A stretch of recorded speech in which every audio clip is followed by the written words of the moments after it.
Just talking to different physicists my own age from all across the country about the things that they love doing reminded me why I love physics so much. My name's Dorsa and I am an undergraduate physicist. During my time at secondary school, I read a lot of popular science books, such as E=mc², which really sparked my interest in physics. As an A-level student, I was always looking for different lectures I could attend, and I came across a lot of them that were organised by the local IOP branch, which was my first contact with the IOP.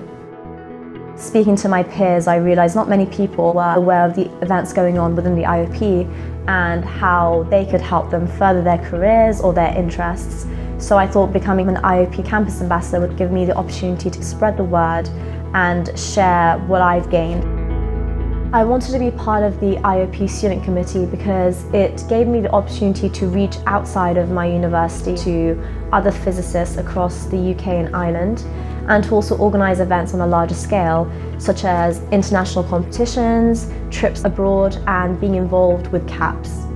CAPS is the Conference for Astronomy and Physics Students. It's made up of various lectures and social events where you can meet new physicists from across the country and also listen to physicists who are well into their careers. Through the IOP, I'm really looking forward to meeting employers from different industries who I can discuss my career options with, helping me make a more informed decision about what I want to do in the future.